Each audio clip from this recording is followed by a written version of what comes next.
Pour la première séance de notre parcours philosophique, nous nous intéressons à la notion de réflexion chez Descartes. Réfléchir pour Descartes, c'est faire retour sur soi. Alors cela n'est pas seulement un processus mental, comme ont souhaité le faire croire les commentateurs français de Descartes au XIXe siècle, avec les notions de raison et de raisonnement.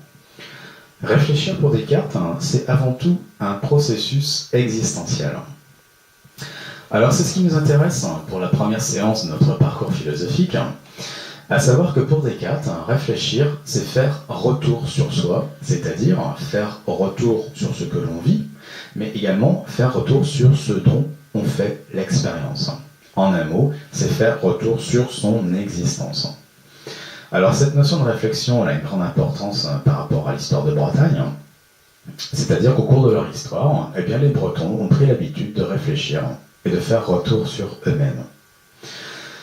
Donc on retrouve avec cette notion de réflexion le doute chez Descartes, c'est-à-dire le fait de mettre entre parenthèses ce que l'on croit savoir, et cela pour retrouver justement la notion d'expérience.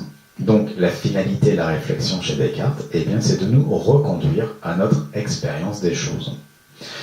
Alors il faut entendre la réflexion au sens de relecture, mais il faut aussi entendre la réflexion au sens de méthode. Alors c'est la fameuse méthode de Descartes. Penser avec méthode pour Descartes, c'est-à-dire en réfléchissant, eh bien ça sert à mieux apprécier notre expérience. Pour cette première séance de notre parcours philosophique, nous rappelons que le terme méthode vient du grec méthodos. Et méthodos, c'est le chemin. Donc pour Descartes, réfléchir avec méthode, eh bien c'est reprendre le chemin parcouru. Donc c'est une image pour décrire le cheminement, donc le cheminement de la réflexion. Et ce qu'il faut retenir lors de cette première séance, eh bien, c'est que pour Descartes, même si nous ne savons pas toujours où nous allons lorsque nous réfléchissons au cours de notre vie, l'important c'est de se faire confiance et donc de croire en la capacité de réflexion. Donc, ce qu'il faut également retenir, c'est que Descartes n'expose pas ce qu'est la méthode, il en parle simplement, il écrit un discours. Et les commentateurs français de Descartes au XIXe siècle, eh bien, n'ont pas compris cela. Ils ont pensé que Descartes voulait enseigner une méthode pour penser par soi-même, alors que Descartes souhaite simplement montrer, comme il l'écrit lui-même dans le discours de la méthode, en quelle sorte il a tâché de réfléchir, c'est-à-dire de conduire sa réflexion selon un cheminement. Alors, au cours de cette première séance, sur la notion de réflexion, nous nous référons au discours de la méthode, et notamment à la quatrième partie, où Descartes donc nous parle du principe de la réflexion, qui est le « je pense, donc je suis ».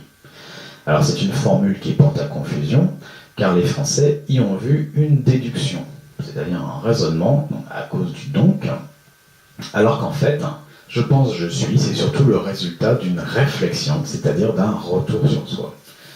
Alors pour dissiper le malentendu, 4 ans après le discours, Descartes écrit dans ses méditations « Je suis, j'existe » et le « donc » disparaît. Alors, lors de cette première séance de notre parcours philosophique, nous allons bien comprendre la notion de réflexion parce que celle-ci nous introduit à la notion de la seconde séance qui est celle de perception.